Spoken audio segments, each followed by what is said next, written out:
Hello, നിഷാദാണ്. ഒരു പ്രധാന കാര്യം പറയാൻ വേണ്ടിയിട്ടാണ് ഇത്ര തിരക്കിൽ ഞാൻ വന്നത്. വേറൊന്നുമല്ല, ഗ്യാസിനൊക്കെ കുറച്ച് ഷോർട്ടേജ് ആണെന്നൊക്കെ നമുക്കറിയാം. അപ്പോൾ പലരും വിറക് അടപ്പിലേക്കൊക്കെ മാറിയിട്ട് വിറകടുപ്പ് പാകം ചെയ്യാനായിട്ടുള്ള തയ്യാറെടുപ്പാണ്. അപ്പോൾ പലരുടെയും വീട്ടിലൊക്കെ ഇപ്പോൾ പെട്രോളും ഡീസലൊക്കെയാണ് ഇപ്പോൾ വീട്ടിൽ ഉണ്ടാകുക. അപ്പോൾ മണ്ണെണ്ണയൊക്കെ വളരെ അപൂർവമാണ് ഇപ്പോൾ കിട്ടുന്നത്. അപ്പോൾ മണ്ണെണ്ണയ്ക്ക് പകരം പെട്രോളോ ഡീസലോ ഒഴിച്ച് അടുപ്പിലേക്ക് ഒഴിച്ചാൽ വളരെയധികം അപകടം ഉണ്ടാക്കും നമുക്ക്. പെട്രോൾ, ഡീസൽ, പിന്നെ ടിന്നർ എന്ന് പറയുന്ന സംഭവം പെയിൻറ്റിലൊക്കെ ചേർക്കുന്നത്, അതൊന്നും ഉപയോഗിക്കരുത്. കാരണം അതൊക്കെ ഉപയോഗിച്ചാൽ അത് ഗ്യാസ് ഫോമിലാകുകയും ചെയ്യും. നമ്മുടെ ദേഹത്തേക്ക് തീ പടാനുള്ള ചാൻസ് വളരെ കൂടുതലാണ്.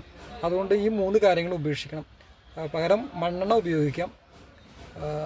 പെട്രോൾ, ഡീസൽ, ടിന്നർ, ഈ 3 കാര്യങ്ങൾ ആരും തന്നെ ഉപയോഗിക്കരുത്. ഈ അറിവ് ഇല്ലാത്തവർക്ക് ഇത് നിങ്ങൾ പറഞ്ഞു കൊടുക്കുകയും വേണം. Okay, thanks.